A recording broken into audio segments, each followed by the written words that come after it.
Imagine dying as one of the most powerful men in medieval Europe, not on a battlefield with honor, not peacefully in your sleep surrounded by loved ones, but drowning in your own filth, your body literally rotting from the inside out, while courtiers flee from the unbearable stench. This is not fiction. This is the documented fate of Henry I of England, the conqueror's son, whose terrifying final days would shock a kingdom and shake the very foundations of medieval kingship. What you're about to hear is the true story of a ruler whose body betrayed him in the most horrific way imaginable, a death so undignified that it would cast doubt on the divine right of kings itself. Henry I of England was born around 1068. The youngest son of William the Conqueror, the Norman king who had seized England in 1066 and forever changed the course of British history. Unlike his elder brothers Robert and William Rufus, Henry was not initially expected to inherit any significant territory. His father famously left him no land, only a substantial sum of £5,000 of silver, earning him the bitter nickname Beauclerc, or fine scholar, because, lacking lands to manage, he received a comprehensive education unusual for a medieval prince. But fate, as it often does, had other plans. Henry's intelligence, ruthlessness, and political cunning would eventually place him on the throne of England in circumstances drenched in blood and suspicion. The path to Henry's crown was paved with the bodies of his family members. When William the Conqueror died in 1087, his eldest son Robert inherited Normandy, while the second son, William Rufus, took England. Henry received his silver and little else, but he was patient and calculating. When William Rufus died in 1100 under mysterious circumstances, during a hunting accident in the New Forest, with an arrow through his lung, Henry was conveniently nearby. Within 3 days, he had ridden to Winchester, secured the royal treasury, and had himself crowned at Westminster Abbey before his elder brother Robert could return from the First Crusade. Many historians suspect Henry had a hand in his brother's death, though proof has never been found. What is certain is that Henry moved with a speed and efficiency that suggested careful planning. Once on the throne, Henry proved to be one of medieval England's most capable and effective rulers. He understood that power required more than military might.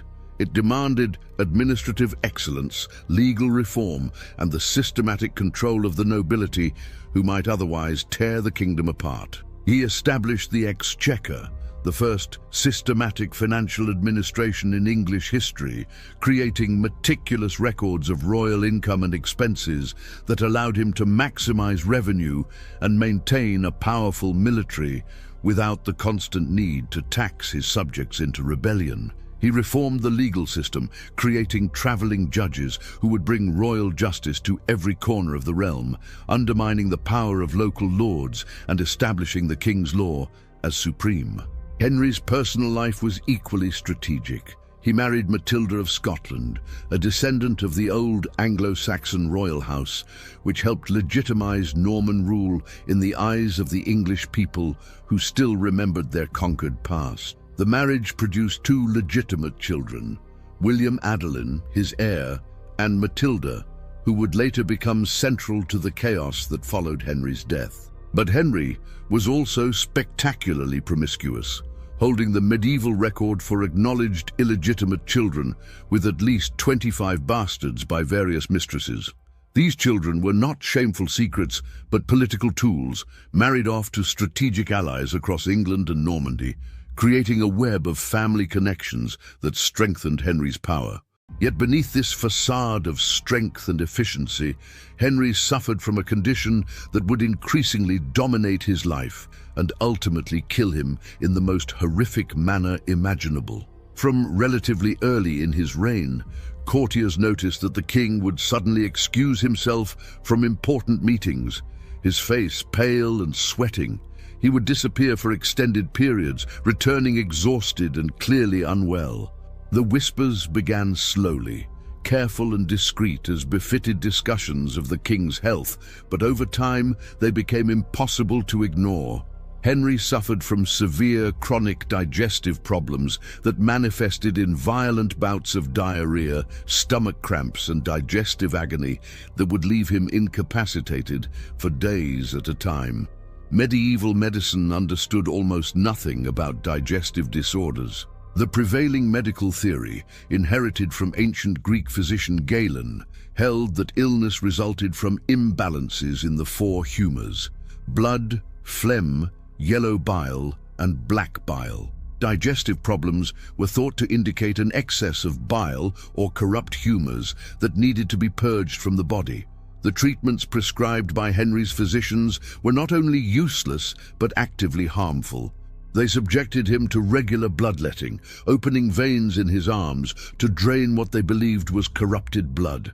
They prescribed powerful purgatives, herbs, and concoctions designed to induce vomiting and further diarrhea, believing they were helping the body expel bad humors, when in reality they were dehydrating an already suffering patient and worsening his condition. The psychological toll of chronic illness on a medieval king cannot be overstated. In an age when kingship was understood as a divine mandate, when the king's body was seen as a reflection of the kingdom's health, physical weakness was not merely embarrassing but politically dangerous. Henry's contemporaries believed that God chose kings and maintained them in power. A sick king suggested divine disfavor, a dangerous perception that could embolden rebels and weaken the loyalty of nobles who might wonder if God had withdrawn his blessing. Henry could never admit weakness, could never show vulnerability, even as his body betrayed him again and again. The stress of maintaining this facade, combined with the genuine demands of ruling two territories, often on the brink of war, only worsened his physical condition. Henry's relationship with his elder brother Robert perfectly illustrates how physical and political stress intertwined. Robert Curthose, Duke of Normandy, never accepted Henry's seizure of the English crown. From 1101 onwards, the brothers were locked in periodic conflicts, with Robert invading England in that first year, only to be bought off with a substantial payment. But the peace was temporary. In 1106, Henry invaded Normandy, and at the Battle of Tinchebray, he decisively defeated Robert's forces, captured his brother, and imprisoned him. Robert would spend the remaining 28 years of his life as Henry's prisoner, dying in Cardiff Castle in 1134, having outlived his usefulness. Henry's treatment of Robert was pragmatic and brutal, typical of the age, but it also reveals the paranoia that increasingly characterized his later years. The captured Robert was not simply imprisoned, but subjected to psychological torture designed to break his spirit completely. Henry ensured his brother was moved between various prisons, never allowed to become comfortable or establish relationships with guards or local nobles. According to some chroniclers, Robert was at times kept in chains, his eyes reportedly put out to prevent any possibility of escape or recognition if sympathetic supporters attempted a rescue. Whether the blinding occurred is debated by historians, but what is certain is that Henry intended his brother's imprisonment to serve as both punishment and warning. No rival could expect mercy, not even family. This ruthlessness, combined with Henry's increasingly poor health, created a king who was both impressively effective and deeply isolated, surrounded by courtiers who feared rather than loved him. The administrative efficiency for which Henry is justly praised also reflects the mindset of a ruler who trusted no one completely. The exchequer was not merely a financial innovation, but a system of checks and controls designed to prevent embezzlement and ensure that every penny owed to the crown was collected and accounted for. Henry instituted the use of the exchequer table, a large board covered with a checkered cloth where officials would calculate accounts using counters, creating a visual system that made fraud more difficult. He sent his officials throughout the realm to conduct regular audits, and woe to any sheriff or noble who could not account for every penny of royal revenue. The system worked brilliantly, filling Henry's treasury and funding his military campaigns. but it also made him deeply unpopular among the nobility who resented this unprecedented level of royal oversight. As the years passed, Henry's health problems became more frequent and more severe. By the 1120s, chroniclers were regularly noting periods when the king was too ill to conduct business, forced to delegate responsibilities while he suffered in private. The nature of his illness meant it was difficult to conceal. Violent diarrhea and digestive distress produce unmistakable sounds and smells, and despite the best efforts of servants and courtiers to maintain discretion, everyone in the royal household knew when the king was suffering. The odor of illness hung around him, a constant reminder that even the most powerful man in England was subject to the humiliations of bodily decay. Medieval attitudes toward bodily functions were somewhat different from modern sensibilities. People lived in much closer proximity to animal and human waste. Chamber pots were emptied out windows into streets. Toilets, where they existed at all, were simple holes in stone seats that dropped waste into pits or moats below. The smell of human waste was a normal part of daily life, yet even by medieval standards, the king's condition was shocking. When the ruler of the realm spent days at a time effectively confined to a privy, when servants had to constantly clean up after their monarch, it created a cognitive dissonance that shook the foundations of how people understood royal authority. How could God's chosen ruler be reduced to such degrading circumstances? The stress of ruling, while chronically ill, manifested in Henry's increasing severity and paranoia. He had never been a kind or gentle man. Medieval kingship required ruthlessness, but in his later years he became noticeably harsher. He increased the use of mutilation as punishment, particularly favoring the removal of eyes and testicles for various offenses. These were not random acts of cruelty, but calculated policies, designed to incapacitate potential threats without the moral complications of execution. A blinded man could not fight or recognize conspirators. A castrated man could not father sons who might become future rivals. Henry's court became a place of whispered conversations and careful words, where everyone understood that the sick king's temper was unpredictable and his mercy increasingly rare. The year 1120 brought tragedy that would have profound implications for Henry's final years.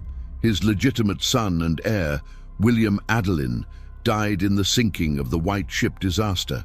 The vessel, considered one of the finest ships of the age, was racing to cross the English Channel from Normandy to England, carrying William and much of the Anglo-Norman nobility's younger generation. The crew and passengers were drunk, celebrating, when the ship struck a rock and sank rapidly. Nearly everyone aboard drowned, including William, who was 17 years old.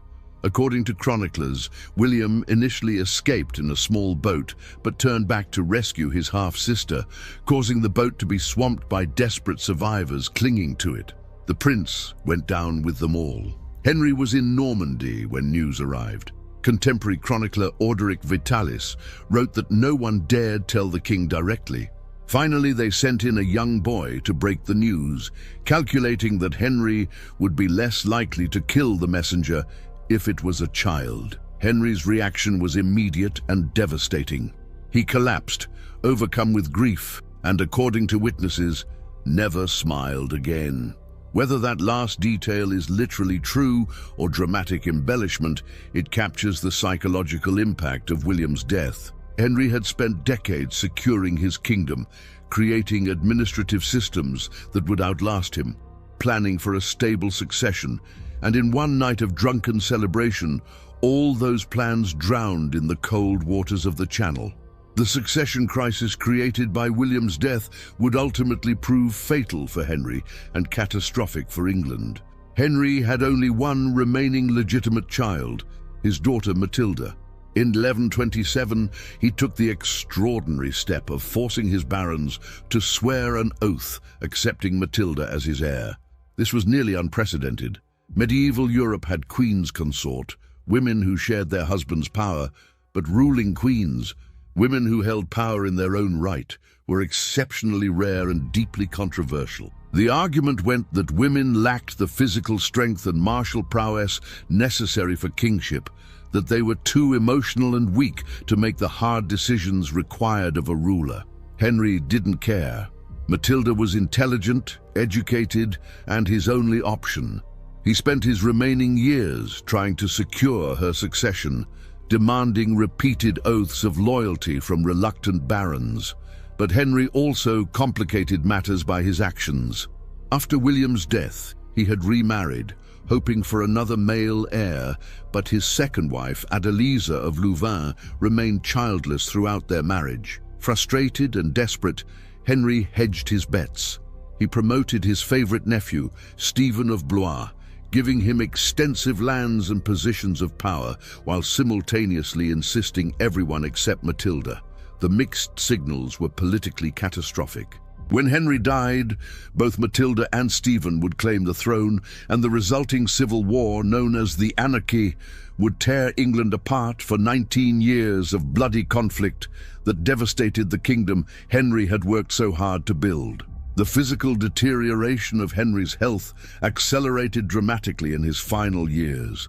By 1135, he was in his late 60s, ancient by medieval standards where few people lived past 50. His digestive problems, always severe, became completely unmanageable. Chroniclers report that he suffered from increasingly frequent attacks that left him bedridden, unable to eat solid food, and in constant pain. The medieval understanding of diet meant that his condition was almost certainly worsened by the foods he consumed. The noble diet was heavily weighted toward meat, particularly game meats, that were often partially spoiled by modern standards, washed down with wine and ale. Fresh vegetables were considered peasant food, dangerous and inferior. The diet that was meant to demonstrate status and wealth was slowly killing him. Medieval medical treatments reached new heights of dangerous ineffectiveness as Henry's physicians struggled to treat their increasingly ill patient. They administered compounds containing mercury, believing it would purge bad humors. Mercury is, of course, highly toxic and would have caused additional symptoms, including tremors, tooth loss, kidney damage, and further digestive distress. They subjected him to clysters, enemas that were supposed to clean the bowels, but in reality introduced bacteria and caused additional irritation and infection. They prescribed bizarre concoctions, including powdered gemstones, which were thought to have healing properties based on their colors and correspondence to various organs, but which in reality were simply expensive placebos at best and sources of additional poisoning at worst. The theory of the humors also led physicians to recommend specific foods to balance Henry's corrupted bile. They believed that hot, dry foods would counteract cold, wet humors, and vice versa.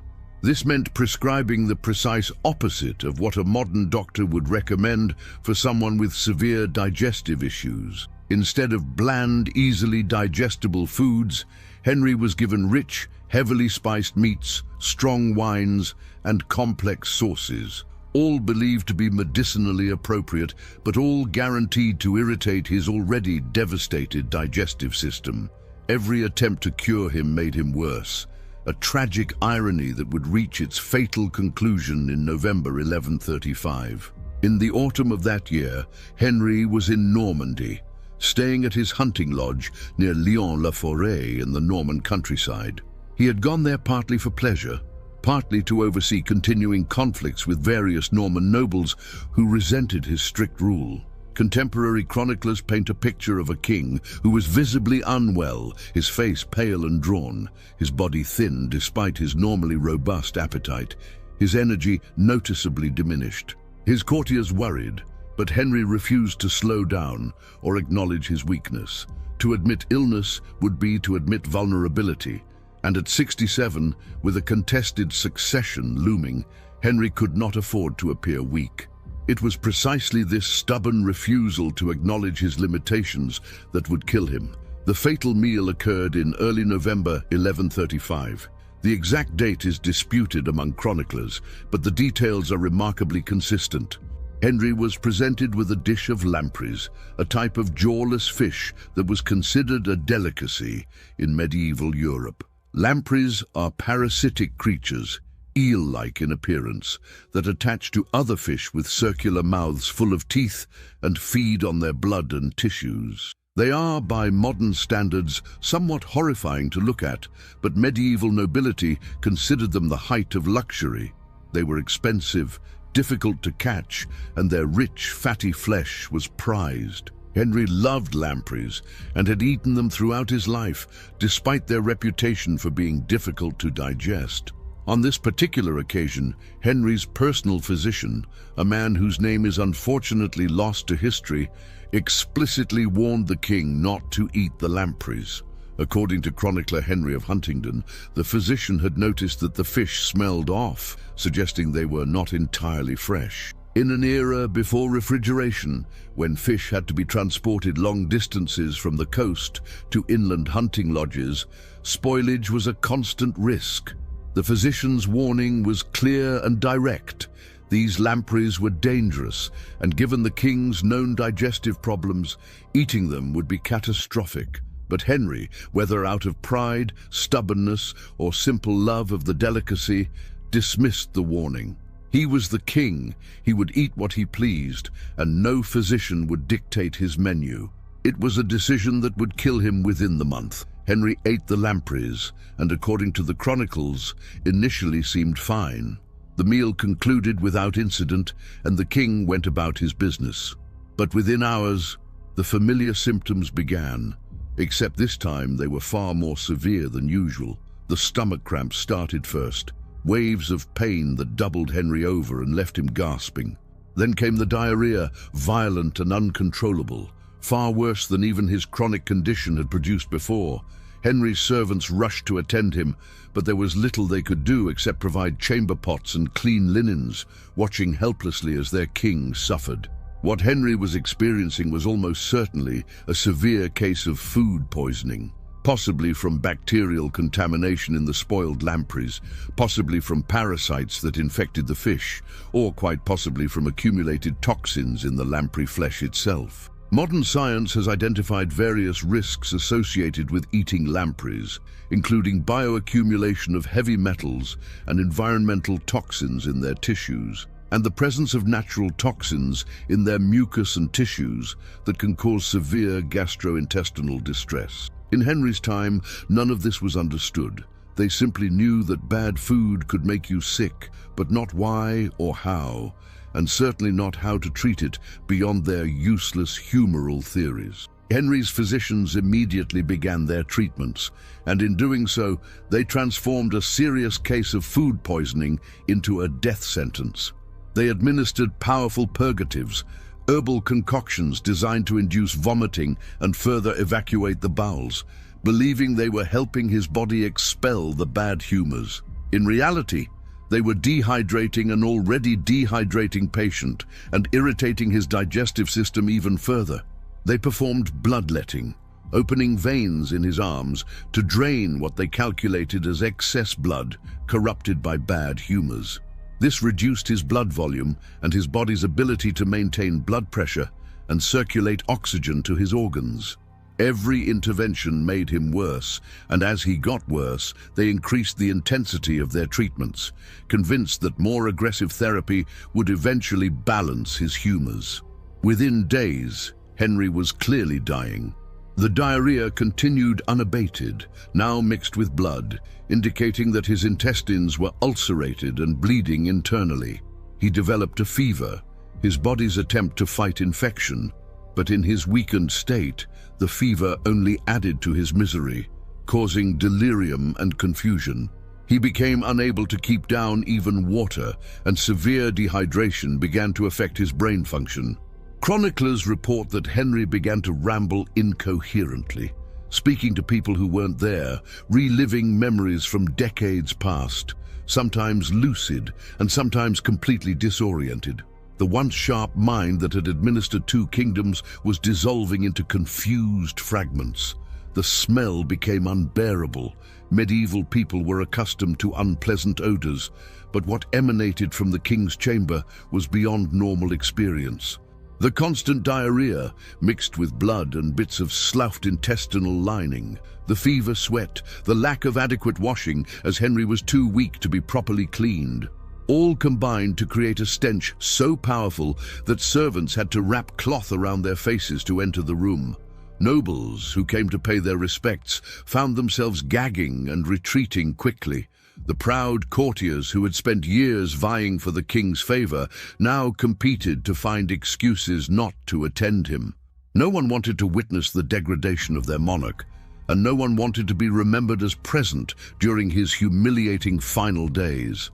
As Henry's condition deteriorated, his body began to literally decompose while he was still alive. The severe diarrhea and vomiting had destroyed the lining of his digestive tract. Without functioning intestines, the bacteria that normally live in the gut in a controlled symbiotic relationship began to proliferate wildly, producing gases and toxins that accumulated in his body cavity.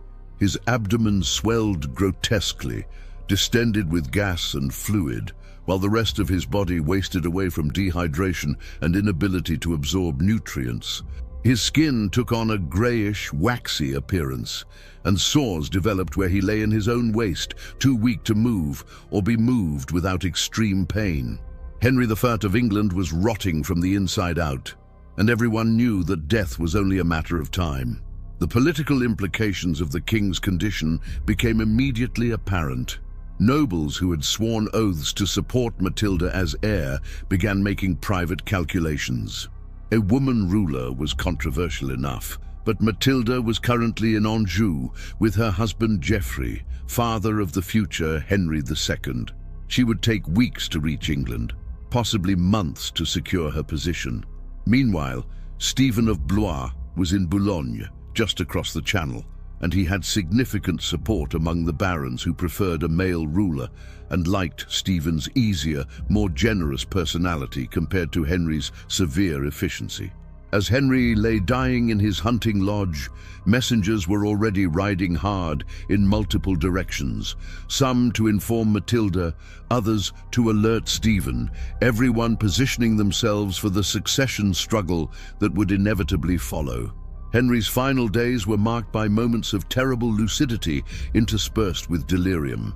During his clear moments, he apparently realized what was happening to him and understood that there would be no recovery. Medieval chroniclers, who generally tried to present kings as dying piously with prayers on their lips, struggled to reconcile Henry's undignified physical state with the expected narrative of a holy death. Some accounts claim he called for priests and made confession, receiving the last rites of the church.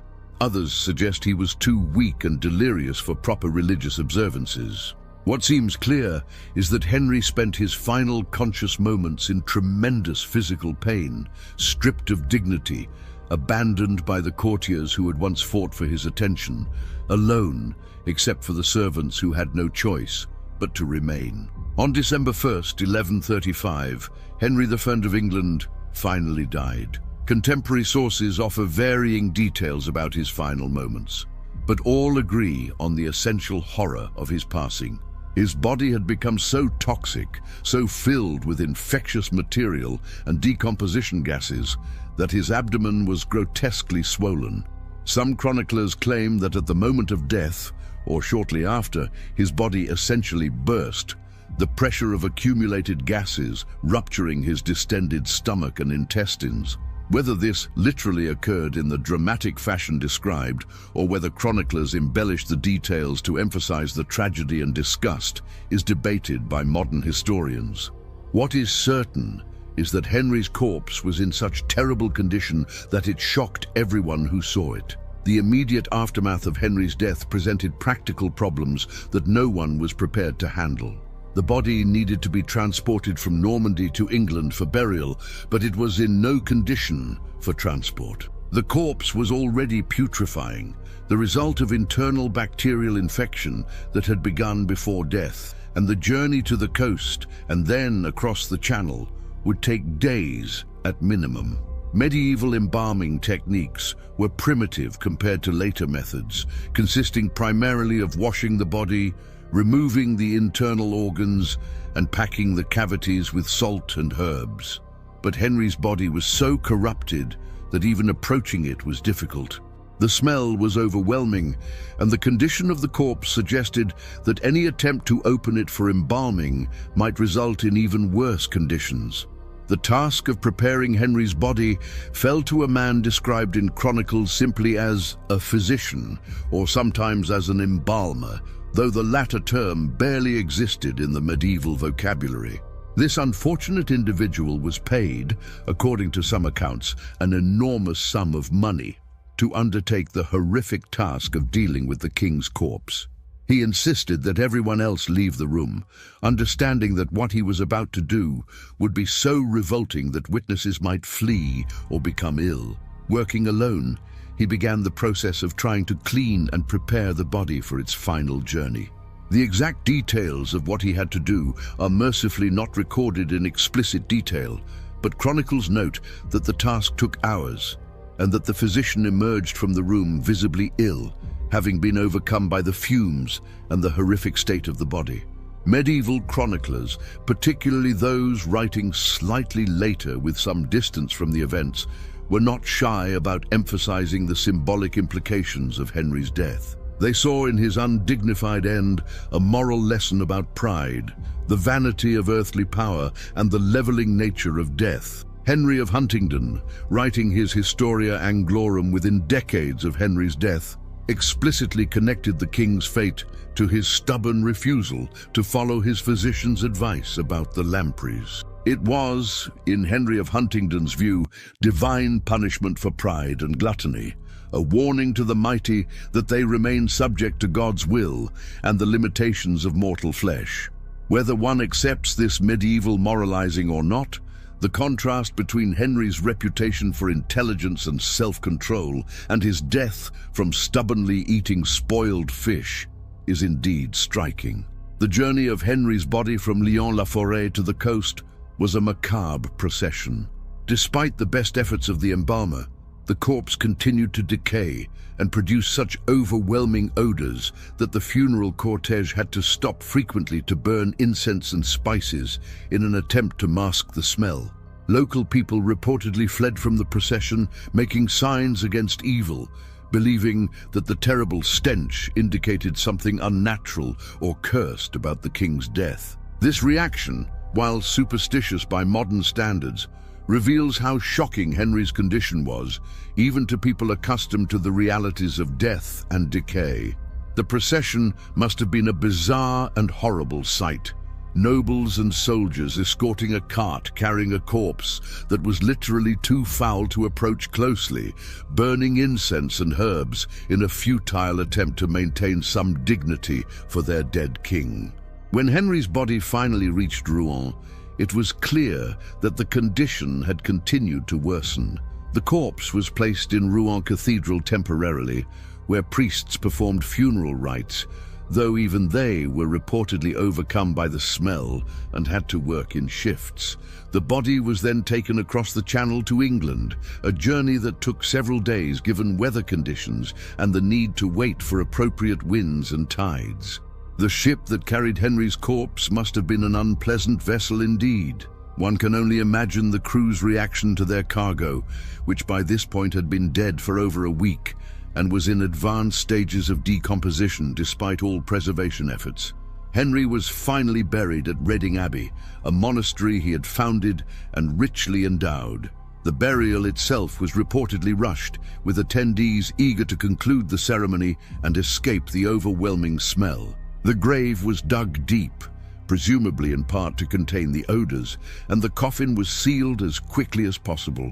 Reading Abbey would later become one of the most important religious houses in England, but its founding and its association with Henry I were forever marked by the circumstances of his interment. Monks would pray for Henry's soul for centuries, but they must have told and retold the story of his horrific death and burial, a cautionary tale about mortality and the limits of earthly power.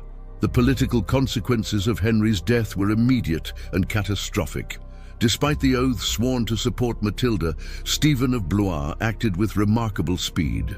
He crossed the Channel within days of receiving news of Henry's death, rode to London, and was crowned King of England by the Archbishop of Canterbury, before Matilda could even arrive from Anjou. Stephen's coup succeeded in part because of simple logistics. He was closer and moved faster, but also because many barons preferred him to Matilda. The question of whether Henry's undignified death influenced this preference is intriguing. Did Stephen's supporters rationalize their oath-breaking by suggesting that a king who died in such shameful circumstances had perhaps lost God's favor? Did the physical horror of Henry's final days undermine the mystique of kingship that was supposed to make succession questions simple and clear? Matilda, when she learned of her father's death and Stephen's usurpation, was predictably furious. She gathered her forces and invaded England in 1139, launching the civil war known as the Anarchy that would devastate the kingdom for nearly 2 decades. England descended into chaos as rival factions fought for control, with neither Stephen nor Matilda able to achieve decisive victory. Castles were built without royal permission as local lords took advantage of weak central authority. Trade declined.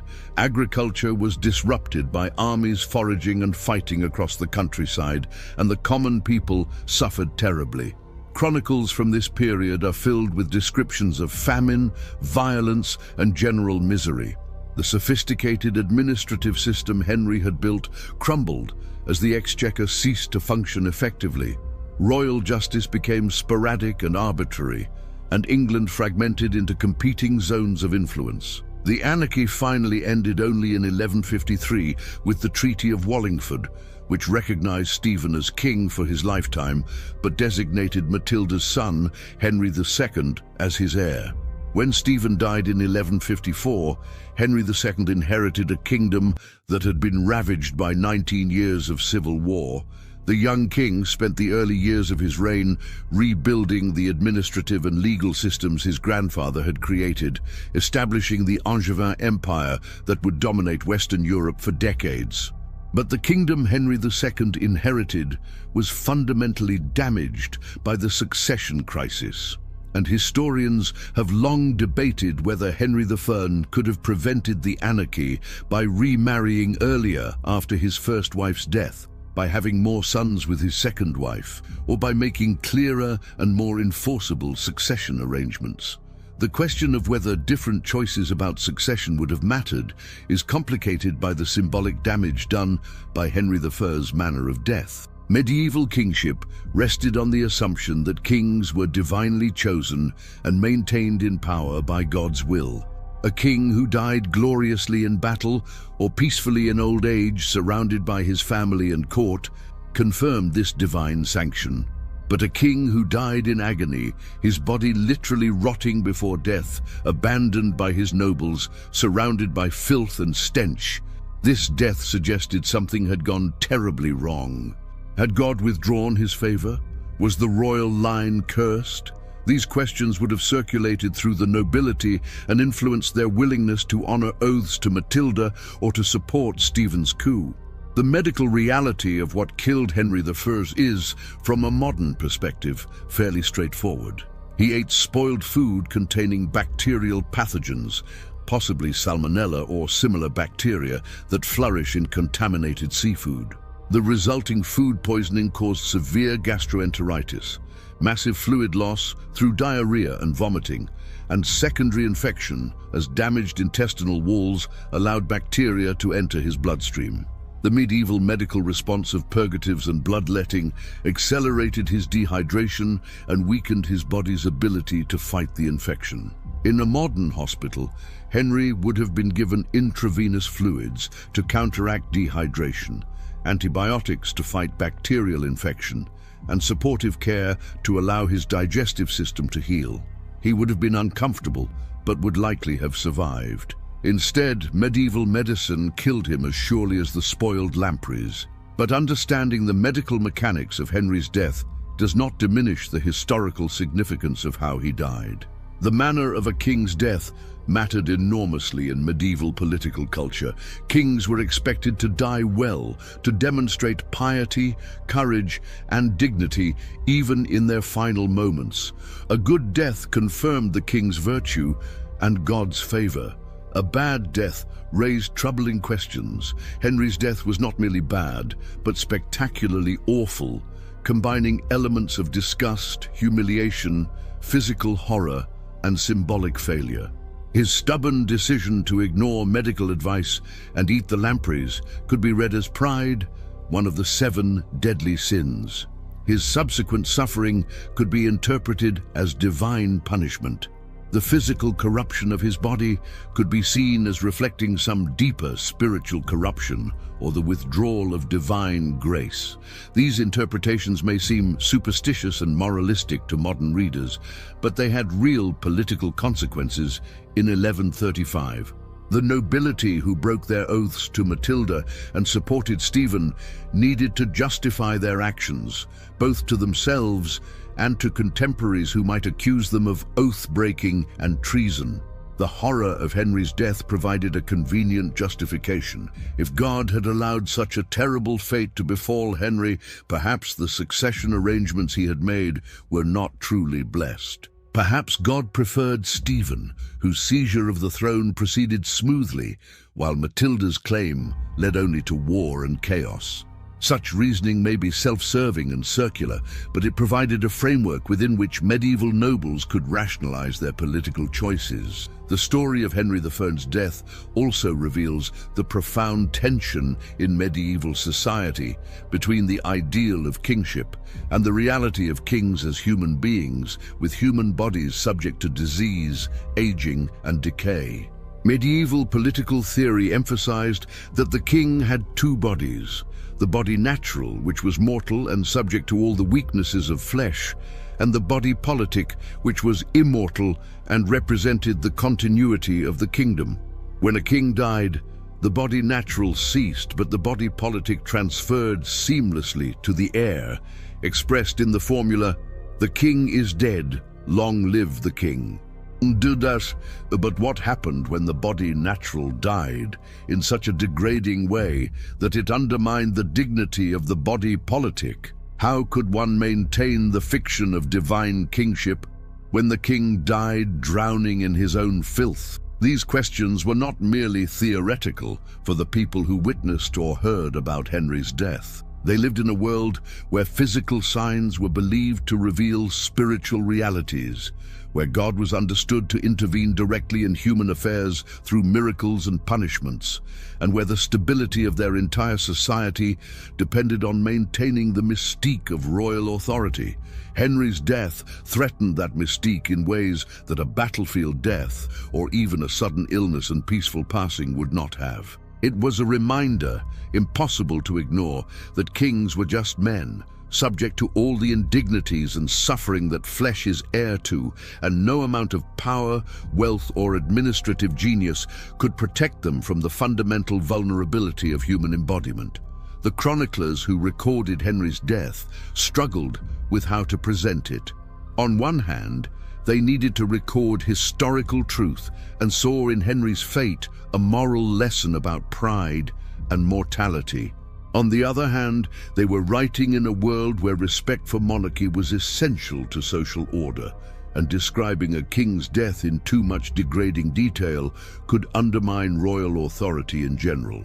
The result is chronicles that are often contradictory, some emphasizing the horror in explicit terms, others being more circumspect and focusing on Henry's deathbed piety and final religious observances. Reading between the lines of these accounts, comparing different versions, historians can reconstruct what likely happened, even as they recognize that the full horror was probably even worse than the censored versions that survive.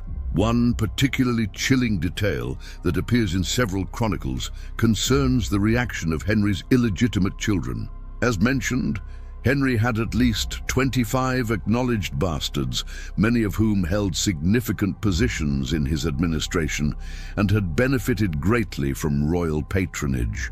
When their father lay dying, Several were in Normandy and could have attended him, yet most found excuses not to come, or came briefly and then left as quickly as possible. This abandonment by his own children, people who owed their status and wealth entirely to his favor, reveals how thoroughly the horror of his condition overwhelmed normal familial and political obligations. No one, not even family, wanted to be associated with his degradation or risk being remembered as present during his shameful end.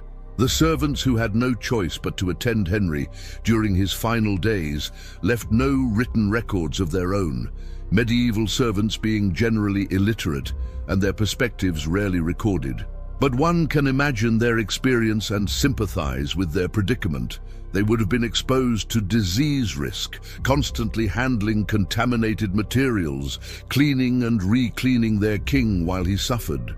They would have heard his delirious ravings, seen his body literally decompose before death, dealt with the overwhelming smell and the practical difficulties of caring for someone in advanced stages of toxic shock and sepsis. These servants would have been traumatized by the experience, and likely some of them became ill themselves from exposure to whatever pathogens were causing Henry's gastroenteritis. Yet their names are lost to history, remembered only as anonymous attendants in the death of a king. The embalmer who prepared Henry's body deserves special consideration. His name is not recorded in most chronicles, though one source suggests he was called Hugh. He was reportedly paid 100 shillings for the work, an enormous sum equivalent to several years' wages for a skilled craftsman. This suggests that his contemporaries fully understood how difficult and revolting his task was. According to some accounts, the embalmer himself died shortly after completing his work, possibly from exposure to disease, possibly from the toxic gases released when he opened Henry's body. If this is true, and several chronicles mention it though others do not, then the embalmer became a kind of final victim of Henry's death, killed by the same condition that killed the king he was paid to prepare for burial. The fate of the physician who warned Henry not to eat the lampreys is unknown. Chronicles do not record his name or what happened to him after the king ignored his advice and died as a result. One wonders what he thought and felt, watching his clear warning be dismissed out of royal pride, then watching helplessly as his worst predictions came true, and the king died an agonizing death that might have been prevented by simply choosing a different meal. Did he feel vindicated but also guilty that he had not argued more forcefully? Did he fear that he might be blamed anyway, that royal families looking for scapegoats might decide the physician should have refused to serve the lampreys entirely rather than merely warning against them? Or did he simply feel the helpless frustration of a medical professional whose expertise is ignored by a stubborn patient, multiplied by the fact that his patient was a king and his patient's death would lead to civil war? Modern historians and medical professionals have examined the historical accounts of Henry's death and debated what exactly killed him. The consensus is some form of severe food poisoning, possibly complicated by his pre-existing digestive disorder. Some have suggested that Henry may have had inflammatory bowel disease, Crohn's disease, or ulcerative colitis, which would explain his chronic symptoms throughout his life and would have made him particularly vulnerable to bacterial gastroenteritis. Others have proposed that he may have had gallstones or chronic pancreatitis, also consistent with his reported symptoms. What is clear is that he was already in poor health, that the spoiled lampreys introduced a severe infection, and that medieval medical treatment ensured he had no chance of recovery. There is also the question of whether the lampreys were truly spoiled by accident or whether they might have been deliberately contaminated. Medieval courts were hotbeds of intrigue, and poison was a known method of assassination. However, most historians reject conspiracy theories in this case. The accounts are consistent that the physician warned about the fish smelling off before Henry ate them, suggesting the problem was obvious spoilage rather than subtle poisoning. Moreover, if someone wanted to kill Henry through poisoned food, they would presumably not choose a method that produced such a spectacularly public and undignified death. which risked exposing the plot. Simple food spoilage and the king's stubborn refusal to listen to medical advice is sufficient explanation without requiring conspiracy. The story of Henry I's death has echoed through the centuries as a cautionary tale. Medieval chroniclers used it as a moral lesson about pride and the importance of listening to medical advice. Renaissance writers invoked it as an example of the vanity of earthly power and the leveling nature of death. Modern historians study it as a case study in medieval medicine, political culture, and the succession crisis that followed. But perhaps the most universal aspect of the story is simply its reminder of human vulnerability. Henry I was, by any measure, a successful king, intelligent, effective, ruthless when necessary, capable of building institutions that would long outlast him. Yet none of that protected him from death, and not just death, but death in the most degrading possible circumstances. There is something almost Greek tragic about the specific way Henry died. His greatest strength was arguably his refusal to admit weakness, his determination to project power and control at all times. This strength allowed him to intimidate rebellious nobles, maintain order across two territories prone to conflict, and build effective bureaucratic systems staffed by men who feared his oversight. But this same refusal to admit weakness led him to ignore his physician's clear warning about the lampreys. He could not, would not, appear weak by following a doctor's cautious advice about his sensitive stomach. His strength became his fatal flaw, and the result was a death that destroyed the very image of strength he had spent a lifetime building. The impact of Henry's death on medieval conceptions of kingship is difficult to quantify, but was certainly significant.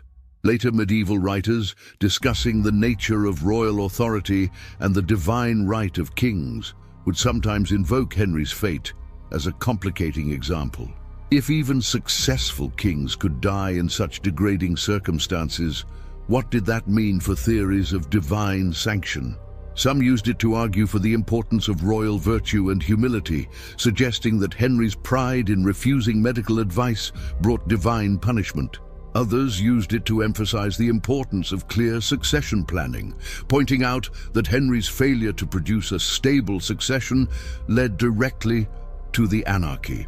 Still others simply noted it as an example of fortune's mutability, a reminder that everyone, even kings, remains subject to chance, illness, and death. The Reading Abbey, where Henry was buried, became an important center of learning and pilgrimage in the medieval period.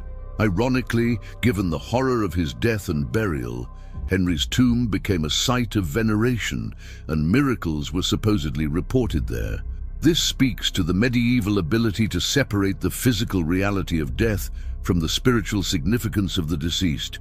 Henry might have died in the most undignified manner possible, but he was still a king who had founded the abbey, endowed it richly, and was buried in holy ground. The spiritual meaning could be maintained, even when the physical facts were deeply compromising.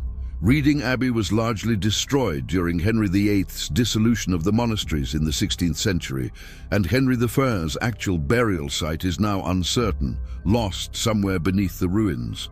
In the final analysis, the death of Henry I matters both as a historical event with significant political consequences and as a human story about suffering, dignity, and mortality. The political consequences are clear. His death triggered the anarchy, 19 years of civil war that devastated England and weakened the kingdom significantly. The immediate cause was the succession dispute between Matilda and Stephen, but the deeper cause was that Henry's death was so shocking and undignified that it undermined the certainty and legitimacy that should have attached to his designated heir. If God had truly favored Matilda's succession, would he have allowed her father to die in such terrible circumstances? But beyond the political analysis, there is the simple human reality of a man dying badly. Medieval sources, for all their moralizing and their concern with political implications, do not completely obscure the suffering of the historical person. Henry I spent his final days in agony, his body betraying him completely, his dignity destroyed, abandoned by almost everyone who had claimed to serve him, conscious enough at times to understand what was happening, but unable to do anything about it. He died alone, in pain, in filth, and his body was in such terrible condition that dealing with his corpse was considered a task requiring hazard pay. This is the fate that awaited one of medieval Europe's most powerful and successful rulers, a reminder that power and success provide no immunity to suffering or to the fundamental indignity of bodily failure. Henry I's story also reminds us of the limits of medieval medicine and the ways in which medical ignorance could transform survivable conditions into death sentences. A modern patient with Henry's food poisoning would be uncomfortable, but would almost certainly survive with basic supportive care. But medieval physicians, operating under completely incorrect theories about disease and the body, administered treatments that hastened his death. They were not malicious or incompetent by the standards of their time. They were doing what the best medical theory of the age recommended, but the result was that their treatments actively killed their patient. This is worth remembering, not to mock medieval medicine, but to appreciate the hard-won nature of modern medical knowledge and to maintain appropriate humility about what current medicine may get wrong. The final lesson of Henry I's death might be about the importance of listening to expert advice, even when it contradicts our desires or our pride. Henry's physician warned him clearly and explicitly not to eat the lampreys. If Henry had listened, he would likely have lived longer, might have been able to manage the succession better, might have prevented or mitigated the anarchy. But he didn't listen because he was the king, because he had spent a lifetime making decisions and not being questioned, because admitting that his stomach was too weak for his favorite food would have been a small admission of vulnerability that his pride could not accept. So he ate the lampreys and died, and his kingdom fell into chaos. The lesson transcends its medieval context. Expertise matters, warnings should be heeded, and pride should not override prudent caution, even for kings, perhaps especially for kings given the consequences of their decisions for others. Henry I died on December 1st, 1135, after nearly 35 years as King of England. He had conquered his brother's duchy, reformed English administration and law, built the first sophisticated financial bureaucracy in English history, and attempted against impossible odds to secure the succession for his daughter in a world that did not accept female rulers. He was in many ways a great king. But he will forever be remembered not primarily for his achievements, but for his death. The king who stubbornly ate spoiled oysters against medical advice, who spent his final days rotting from severe diarrhea, whose body literally burst with decomposition gases, and whose undignified end shocked the medieval world and helped trigger a devastating civil war. It is a reminder that in the end, no matter who we are or what we achieve, we are all subject to the vulnerabilities of human flesh, and the manner of our death may eclipse the accomplishments of our life in the memory of posterity. The terrifying final days of King Henry I stand as one of history's most graphic illustrations of the distance between power and reality, between the image of kingship and the brutal facts of human mortality. His story, for all its medieval specificity, speaks to something timeless about human vulnerability, the limits of power, and the ultimate democracy of death. We may not face the exact challenges Henry faced, but we all face mortality. We all have bodies that can fail us, and we all must reckon with the gap between who we want to be and what our physical reality allows. Henry's fate is extreme, even by medieval standards unusually horrific, but in its extremity, it makes visible truths that are always present, but usually easier to ignore. That we are not as much in control as we like to believe, that our bodies will betray us, and that in the end, dignity is harder to maintain than power is to seize.